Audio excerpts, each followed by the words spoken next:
Hello friend, स्वागत है आप सभी का हमारे यूट्यूब चैनल कंप्यूटर वाला में।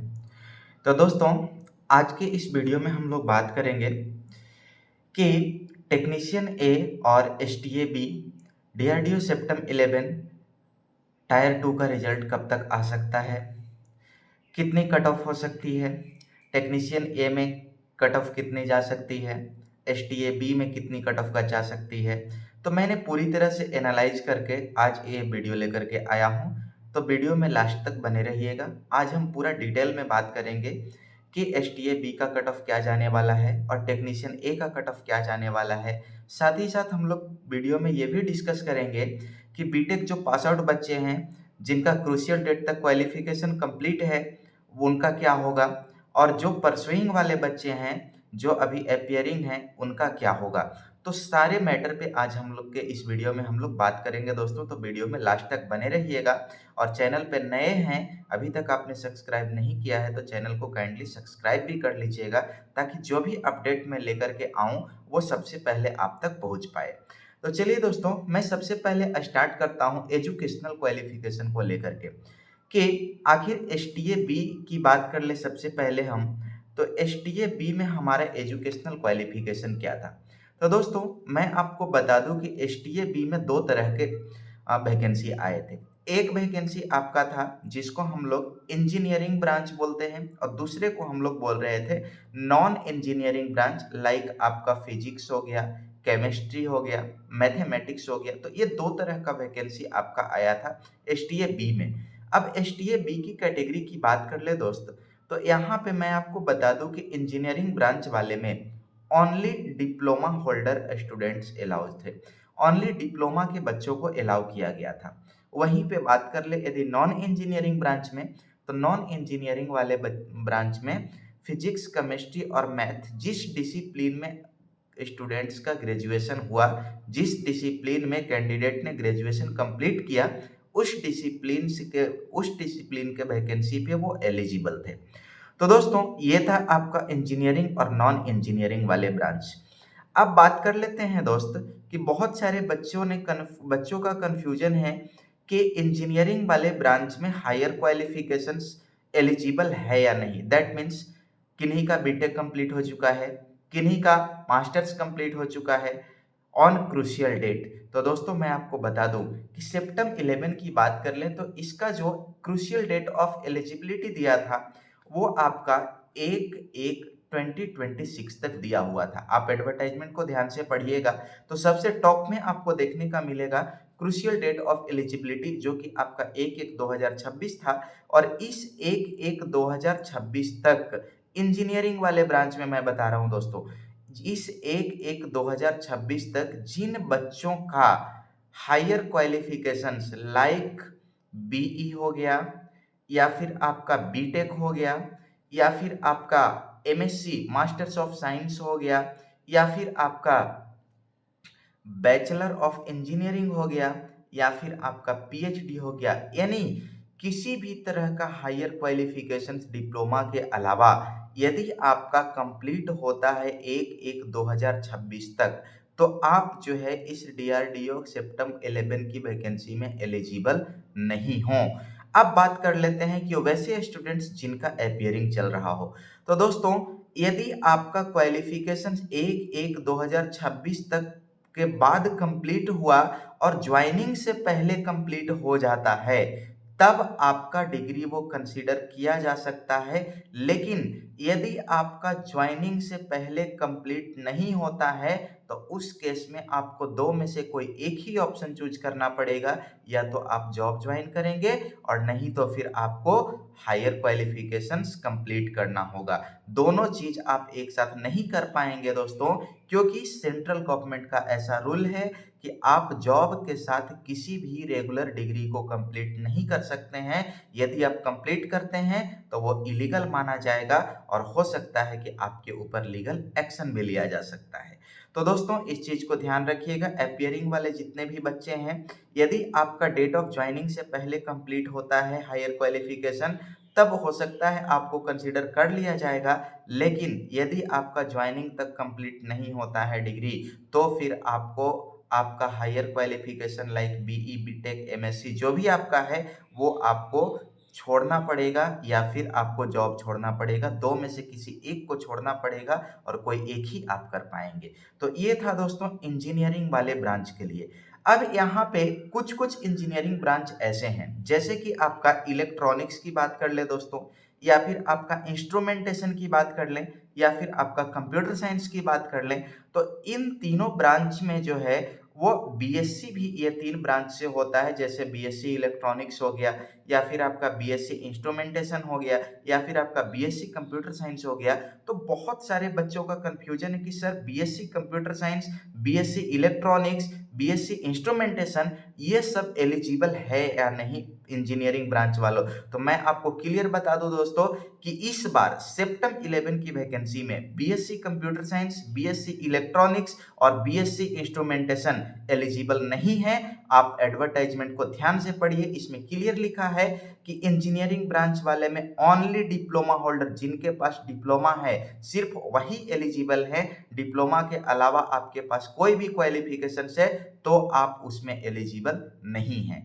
अब बात कर लेते हैं दोस्तों, जैसे computer science, diploma in computer science की बात कर लें तो बहुत सारे बच्चों ने बोला कि सर मेरा सीएस और आईटी में तो नहीं है, लेकिन इसके इक्विवेलेंट जैसे कि आपका एआई हो गया या फिर एमएल हो गया, यानी आर्टिफिशियल इंटेलिजेंस मशीन लर्निंग में डिप्लोमा है, तो क्या मैं एलिजिबल हूं? तो मैं आपको क्लियर बता दूं दोस्तों कि यदि आपका डिप्लोमा सीएससी आईटी की जगह पे एआई एमएल में है तो भी आप एलिजिबल नहीं है, क्योंकि इनका जो क्वालिफिकेशन मेंशन किया गया है एज पर एडवर्टाइजमेंट उसमें क्लियर लिखा है इन्होंने कि कंप्यूटर साइंस चाहिए या फिर इंफॉर्मेशन टेक्नोलॉजी चाहिए या फिर कंप्यूटर साइंस एंड इंजीनियरिंग वाले चाहिए, ना कि एआईएमएल वाले चाहिए। तो एआईएमएल वाले भी ध्यान से सुन ले, आप इसमें एलिजिबल नहीं हो। तो ये था दोस्तों हमारा एजुकेशनल क्वालिफिकेशंस को लेकर के जिन बच्चों का कंफ्यूजन था उनको मैं बता दिया क्लियर कट कि इस तरह का सेप्टम 11 में होने वाला है। हाँ, सेप्टम 10 की बात करते हैं तो सेप्टम 10 में आपके बीएससी वाले एलिजिबल थे इंजीनियरिंग ब्रांच वाले पे,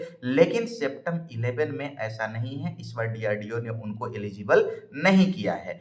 अब बात कर लेते हैं दोस्तों नॉन इंजीनियरिंग फिजिक्स केमिस्ट्री वाले पे।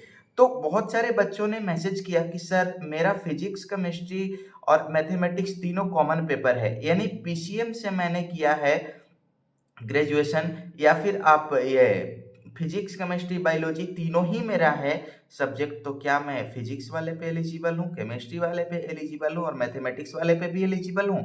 तो नहीं, मैं आपको बता दूं दोस्तों कि यदि आपका ग्रेजुएशन बीएससी स्पेशल फिजिक्स में हुआ है तभी आप फिजिक्स वाले सीट पे एलिजिबल होंगे।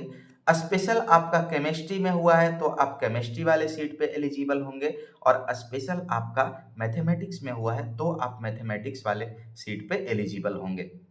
तो ये था दोस्तों आपका एसटीए बी के लिए एजुकेशनल क्वालिफिकेशंस। अब बात कर लेते हैं हम टेक्नीशियन ए के लिए। तो टेक्नीशियन ए की बात कर ले दोस्तों, तो यहाँ पे भी बहुत सारे बच्चों का कंफ्यूजन है। जैसे कि टेक्नीशियन ए में सबसे पहले मैं ब्रांच की बात कर लूँ तो यहाँ पे आपका जो है वो ब्रांच था, जैसे कि आपका बुक बाइंडर था, या फिर आपका कारपेंटर था, या फिर सीएनसी ऑपरेटर था इसमें, और आपका कोपा था। इसके बाद आपका ड्राफ्टमैन जिसको मैकेनिकल बोलते हैं वो भी था, उसके बाद इलेक्ट्रिशियन था, उसके बाद इलेक्ट्रॉनिक्स था, उसके बाद दोस्तों और भी इसमें ब्रांचेस थे, जैसे कि आपका फिटर हो गया, मशीनिस्ट हो गया, मैकेनिक मोटर हो गया, ऑप्टिकल वर्कर हो गया, फोटोग्राफर हो गया, बेल्डर हो गया, टर्नर हो गया। ये सारे ब्रांचेज इसमें थे टेक्नीशियन ए में। तो दोस्तों बहुत सारे बच्चों ने ये मुझे मैसेज किया कि सर मेरे पास डिप्लोमा इलेक्ट्रिकल इंजीनियरिंग में है जो आईटीआई से ऊपर का क्वालिफिकेशन है, तो मैं अप्लाई कर पाऊंगा, मैं एलिजिबल हूं, मैंने अप्लाई किया है, क्या मुझे सेलेक्ट किया जाएगा या रिजेक्ट किया जाएगा? तो दोस्तों मैं आपको पहले ही बता चुका हूं कि यदि आपने टेक्नीशियन ए अप्लाई किया है और टेक्नीशियन ए में 10th प्लस आईटीआई होना ही चाहिए। यदि आपका 10th प्लस आईटीआई इन रिलेवेंट डिसिप्लिन नहीं है तो आप डीआरडीओ सेप्टम 11 टेक्नीशियन ए की वैकेंसी में एलिजिबल नहीं हैं। अब जैसे बात कर लेते हैं इलेक्ट्रीशियन की, तो डिप्लोमा इलेक्ट्रिकल वाले बच्चे बोलते हैं कि क्या मैं इलेक्ट्रीशियन वाले पोस्ट पे एलिजिबल होऊंगा? तो नहीं, आप एलिजिबल नहीं होंगे, क्योंकि आपके पास आईटीआई के अलावा कोई हायर क्वालिफिकेशन से, भले ही आपका इलेक्ट्रिकल में हो, आप एक्सपर्ट हो, लेकिन यहाँ पे सिर्फ और सिर्फ आईटीआई वाले बच्चों को ही एलिजिबल किया जाएगा, ना कि डिप्लोमा वाले बच्चों को एलिजिबल किया जाएगा। किसमें? तो ये था दोस्तों आपका टेक्नीशियन ए में। तो आप ध्यान रखिएगा, यदि आपका 10th प्लस आईटीआई है तो आप सिर्फ और सिर्फ टेक्नीशियन ए के लिए एलिजिबल हो। यदि आपका 10th प्लस डिप्लोमा है या फिर आपका 12th प्लस डिप्लोमा है, देन आप एसटीए बी के लिए एलिजिबल हो। यदि आपके पास कोई भी तरह का हायर क्वालिफिकेशन है, लाइक बीई, बीटेक, एमएससी या फिर पीएचडी, ये सब आपका किसी भी तरह का हायर क्वालिफिकेशन से, तो फिर आप डीआरडीओ सेप्टम 11 की वैकेंसी में एलिजिबल नहीं हो। तो दोस्तों आई होप ये आपका कंफ्यूजन क्लियर हो गया होगा। बाकी किसी भी तरह का कंफ्यूजन हो तो आप हमारे कमेंट बॉक्स में आकर के लिखिए, और हमारे टेलीग्राम चैनल पे भी ज्वाइन कर लीजिए, क्योंकि वहाँ पे मैं हर एक अपडेट आपको देता हूँ, वहाँ पे मैं हर एक चीज़ का पीडीएफ भी देता हूँ। तो अब बात कर लेते हैं दोस्तों नेक्स्ट हम लोग, ये तो था हमारा क्वालिफिकेशंस, कौन कौन से बच्चे एलिजिबल होंगे। अब बात कर लेते हैं दोस्तों नेक्स्ट हम कि आखिर कौन से बच्चे का कौन से ब्रांच का कितना कट ऑफ जाएगा। दैट मीन्स एसटीए बी में कट ऑफ क्या होगी, और एसटीए सॉरी टेक्नीशियन ए में आपका कट ऑफ क्या होने वाली है। तो दोस्तों मैं आपको पहले बता दूं कि सबसे बड़ा फैक्टर इसमें नंबर ऑफ वैकेंसी होता है। जिस ब्रांच में जितना कम वैकेंसी होगा उतना ही उसकी कट ऑफ हाई होगी, और जिस ब्रांच में जितना ज़्यादा वैकेंसी होगा उतना ही उसको कट ऑफ कम होगी। अब जैसे बात कर लेते हैं दोस्तों एसटीए बी की, तो यहाँ पे ऑटोमोबाइल इंजीनियरिंग एक वैकेंसी था। अब ऑटोमोबाइल में बात कर ले दोस्तों, तो इसमें टोटल नंबर ऑफ वैकेंसी 3 था, तो ऑब्वियसली इसमें कट ऑफ हाई जाएगी। यदि ऑटोमोबाइल इंजीनियरिंग में 85 प्लस आपके बन रहे हैं, किसी भी कैटेगरी में 85 प्लस बन रहे हैं, देन यू आर सेफ, आप सेफ कैटेगरी में हो, आपका रिजल्ट 100% होगा। वहीं पे बात कर लेते हैं केमिकल इंजीनियरिंग की, तो केमिकल इंजीनियरिंग में दोस्तों टोटल 15 वैकेंसी था। यहाँ पे आपका 80 प्लस मार्क्स बन रहे हैं, तो आपका सिलेक्शन का पूरा चांसेस है। वहीं पे बात कर लेते हैं दोस्तों केमिस्ट्री। अब देख लीजिए यहाँ पे केमिस्ट्री वालों में इन्होंने क्या लिखा है, BSc degree in chemistry from recognised university. अभी अभी मैंने आपको बताया ना कि केमिस्ट्री में आपका बीएससी होने से आप केमिस्ट्री वाले पोस्ट पे एलिजिबल होंगे। तो यहाँ पे दोस्तों केमिस्ट्री वाले की बात कर ले तो इसमें टोटल 22 वैकेंसी था। इसमें भी आपका 75 से 80 के रेंज में आपका नंबर आ रहा है, तो आपका सिलेक्शन होने का पूरा पूरा चांसेस है। यहीं पे सिविल इंजीनियरिंग की बात करें जिसमें 11 वैकेंसी है, इसमें आपका 85 प्लस मार्क्स आता है, तो आप सेफ हैं, आपकी सिलेक्शन के पूरे चांसेस हैं।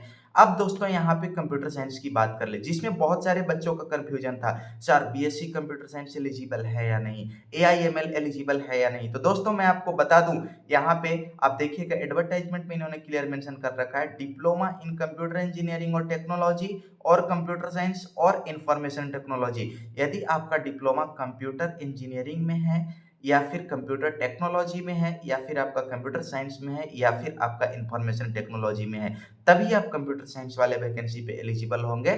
आप इसके अलावा कोई भी क्वालिफिकेशन आपके पास है तो फिर आप एलिजिबल नहीं है। यहाँ पे इन्होंने एक चीज और लिखा है, कोर्सेज बाय DOEACC और बीसीए और एमसीए आर नॉट एलिजिबल। यहाँ पे इन्होंने बता दिया बीसीए एमसीए भी एलिजिबल नहीं है। अब दोस्तों यहाँ पे बात कर लेते हैं वैकेंसी की, तो टोटल 160, जो कि काफी बड़ी वैकेंसी है। तो दोस्तों कंप्यूटर साइंस में बात कर ले 160 वैकेंसी है, जिसमें आपका यूआर का 75, उसके बाद ईडब्ल्यूएस की बात कर लें तो आपका 14 वैकेंसी, ओबीसी की बात कर ले तो 39 वैकेंसी, उसके बाद एसटी की बात कर ले तो 9 वैकेंसी और एससी की बात कर ले तो 23 वैकेंसी। इतने सारे वैकेंसी यहाँ पे है दोस्तों। तो मैं एक कॉमन कट ऑफ बता दूं कि यदि आपका इसमें 60 प्लस मार्क्स आ रहे हैं आउट ऑफ 120, यानी 50% भी आपका मार्क्स आ रहे हैं दोस्तों 60 प्लस, तो मैं आपको बता दूं आपका सिलेक्शन होने का पूरा पूरा चांसेस है। आप टेंशन नहीं लीजिए, आप नेक्स्ट तैयारी कीजिए कि आपका डीबी में क्या होगा या फिर डॉक्यूमेंट क्या क्या होगा, वो सब आप रेडी रखिए। आपका रिजल्ट 100% होगा, आपका सिलेक्शन होगा। यदि आपका नंबर 60 प्लस बन रहा है तो तो ये था दोस्तों कंप्यूटर साइंस की। उसके बाद कर लेते हैं इलेक्ट्रिकल एंड इलेक्ट्रॉनिक्स, इसमें मात्र 11 सीट थे दोस्तों, तो इसमें भी आपका 85 प्लस कट ऑफ होने की पूरी संभावना है। उसके बाद इलेक्ट्रिकल इंजीनियरिंग की बात कर लें तो इसमें 47 वैकेंसी है दोस्तों, तो यहाँ पे बात कर लें तो आपका यदि इलेक्ट्रिकल वाले 75 प्लस आपके मार्क्स बन रहे हैं, तब आपका सिलेक्शन का पूरा चांसेस है। उसके बाद दोस्तों एक और बड़ी वैकेंसी आई है इलेक्ट्रॉनिक्स इंजीनियरिंग और फिर इलेक्ट्रॉनिक्स एंड कम्युनिकेशन इंजीनियरिंग। तो इलेक्ट्रॉनिक्स कम्युनिकेशन की बात कर ले दोस्तों तो यहाँ पे 111 वैकेंसी है, जो कि काफी अच्छी वैकेंसी है। तो इसमें भी आपका 65 प्लस मार्क्स बन रहे हैं, तब आपका सिलेक्शन होने का पूरा चांसेस है। ध्यान रखिएगा दोस्तों, वैकेंसी काफ़ी अच्छी है। तो यदि आपका इसमें 65 प्लस मार्क्स बन रहे हैं इलेक्ट्रॉनिक्स इंजीनियरिंग में, तो आपका सिलेक्शन होने का पूरा चांसेस है। उसके बाद दोस्तों जियोलॉजी की बात कर ले तो इसमें एक ही सीट है, वो भी ईडब्ल्यूएस का है दोस्तों। तो इसमें मैं आपको बता दूं 90 प्लस होने की संभावना है। जूलॉजी की बात कर ले 90 प्लस होने की संभावना है आपका कट ऑफ। इंस्ट्रूमेंटेशन इंजीनियरिंग की बात कर ले दोस्तों तो यहाँ पे आपका टोटल 6 वैकेंसी है, यहाँ पे भी आपका कट ऑफ 90 प्लस होने की संभावना है। उसके बाद इंस्ट्रूमेंटेशन इलेक्ट्रॉनिक्स इंजीनियरिंग की बात कर लें, इसमें मात्र 2 सीट है दोस्तों, तो यहाँ पे भी आपका कट ऑफ 90 प्लस होने की संभावना है। उसके बाद बात कर लेते हैं लाइब्रेरी साइंस, इसमें भी आपका 5 सीट है दोस्तों, तो लाइब्रेरी साइंस में भी आपका कट ऑफ जो है वो 90 प्लस होने की संभावना है। उसी तरह से मैथमेटिक्स में बात कर ले, देखिए मैथमेटिक्स में भी इन्होंने लिख के मेंशन करके रखा है यहाँ पे BSc degree in mathematics from recognise university. तो मैथमेटिक्स में यदि बीएससी है तो बीएससी वाले एलिजिबल होंगे मैथमेटिक्स पे। यहाँ पे बात कर लें टोटल 6 सीट है, इसमें भी आपका 90 प्लस कट ऑफ होने की संभावना है। मैकेनिकल, जिसको सदाबहार ब्रांच बोला जाता है दोस्तों डिप्लोमा में, जिसमें काफ़ी अच्छी वैकेंसी है, 127 वैकेंसी है, काफ़ी अच्छी वैकेंसी है। तो मैं बता दूं कट ऑफ की बात कर ले यहाँ पे दोस्तों, तो इसमें भी मैकेनिकल में यदि आपका 60 प्लस मार्क्स आ रहा है, तब आपका 100% सिलेक्शन होने का चांसेस है। आप घबराए नहीं, आप नेक्स्ट डॉक्यूमेंट रेडी करके रखें, आपका सिलेक्शन होगा। यदि आपके मार्क्स 60 प्लस किसी भी कैटेगरी में आ रहे हैं तो आपका सिलेक्शन होने का चांसेस है। उसके बाद दोस्तों मेटलर्जी इंजीनियरिंग की बात कर लें, 12 सीट है यहाँ पे, आपका नंबर 85 प्लस बन रहे हैं किसी भी कैटेगरी से, तब आपका सिलेक्शन का चांसेस है। फिजिक्स की बात कर लें, 18 वैकेंसी टोटल है, इसमें भी आपका 85 प्लस मार्क्स बन रहे हैं, तो आपका सिलेक्शन का पूरा चांसेस है। साइकोलॉजी की बात कर ले दोस्तों, ओनली 4 सीट है यहाँ पे, तो यदि ये आपका 90 प्लस यहाँ पे मार्क्स बन रहे हैं तो आपका सिलेक्शन का चांसेस है। तो दोस्तों ये था आपका कट ऑफ एनालिसिस, मैंने एनालाइज किया लगभग सारे ब्रांच का, मैंने ये गूगल फॉर्म से डाटा भी कलेक्ट किया था, तो सारे ब्रांच का मैंने एनालाइज किया यहाँ पे, और ये आपको एक अनुमानित कट ऑफ मैंने बताया। हो सकता है इससे कट ऑफ 1-2 नंबर ज़्यादा भी हो सकता है, 1-2 नंबर कम भी हो सकता है। तो ये डीआरडीओ का ऑफिशियल कट ऑफ नहीं है, ये मेरे अकॉर्डिंग इस हिसाब से कट ऑफ जाना चाहिए। तो दोस्तों ये था एसटीए बी वालों के लिए। अब बात कर लेते हैं टेक्नीशियन ए वालों के लिए। तो टेक्नीशियन ए में बात कर ले दोस्तों, तो मैं आपको बता दूं सबसे पहले बुक बाइंडर, जिसमें एक ही सीट है मेरे दोस्त, तो ऑब्वियसली एक सीट इसमें है, तो एक सीट में आपका कट ऑफ जो है वो 85 प्लस होने की पूरी संभावना है। उसके बाद बात कर लेते हैं दोस्तों कारपेंटर की, जिसमें टोटल 4 सीट है, इसमें भी आपका 85 प्लस मार्क्स है, तो आप सेफ जोन में हो, आपका सिलेक्शन होने का पूरी चांसेस है। सीएनसी ऑपरेटर की बात कर लें तो यहाँ पे टोटल नंबर ऑफ वैकेंसी 3 है, इसमें भी आपका 85 प्लस मार्क्स हैं, देन यू आर सेफ। अब बात कर लेते हैं दोस्तों कोपा, जिसको कंप्यूटर साइंस का ही ब्रांच बोला जाता है, जो कि आईटीआई में पढ़ना होता है, कंप्यूटर ऑपरेटर प्रोग्रामिंग एप्लीकेशन ऐसे करके उसका नाम है, computer operator and programming assistant ऐसा उसका नाम होता है कोपा का। तो कोपा जिन्होंने कंप्यूटर में आपने आईटीआई किया है, तो उन बच्चों के लिए टोटल यहाँ पे 52 वैकेंसी है। और मैं आपको बता दूं कि कोपा में यदि आपका 60 प्लस मार्क्स आ रहा है, तब आपका रिजल्ट होने का पूरा चांसेस है। उसके बाद दोस्तों मैकेनिकल की बात कर लें, तो मैकेनिकल में यहाँ पे जिसको ड्राफ्टमैन के नाम से दिया गया है, तो यहाँ पे टोटल 6 सीट है, इसमें आपका 80 प्लस होने की संभावना है। इलेक्ट्रीशियन की बात कर ले दोस्तों, टोटल इसमें 30 सीट है, तो इलेक्ट्रीशियन में यदि आपका 70 प्लस मार्क्स बन रहे हैं तो आपका सिलेक्शन का पूरे चांसेस है। इलेक्ट्रॉनिक्स की बात कर लें, टोटल नंबर ऑफ वैकेंसी 31 है, तो यहाँ पे भी आपका 70 प्लस मार्क्स बन रहे हैं, तब आपका सिलेक्शन का पूरी चांसेस है। उसी तरह से फीटर की बात कर ले दोस्तों, फीटर में आपका टोटल 25 सीट है और 25 सीट में आपका यदि 70 प्लस मार्क्स बन रहे हैं तब आपका सिलेक्शन का चांसेस है। उसी तरह से दोस्तों मशीनिस्ट की बात कर लें, टोटल 12 वैकेंसी है, इसमें आपका 75 प्लस मार्क्स बन रहा है तब आपका सिलेक्शन का चांसेस है। उसी तरह से दोस्तों बात कर लेते हैं यहाँ पे और भी वैकेंसी जो बहुत सारे हैं, तो मैं एक कॉमन बता दूं दोस्तों यहाँ पे कि अ, 1 मिनट। हाँ, तो मैं यहाँ पे कॉमन बता दूँ कि यदि आपका वैकेंसी 5 या फिर उससे कम दिखता है, तो आपका कट ऑफ जो है वो 80 प्लस जाने की संभावना है और यदि आपका वैकेंसी 5 से ज़्यादा है या फिर 10 है, 20 है, 25 है, 30 है, इस तरह से वैकेंसी है दोस्तों, तो मैं आपको बता दूँ कि आपका कट ऑफ जो है वो 65 से लेकर के 70 के आसपास होने की पूरी संभावना है।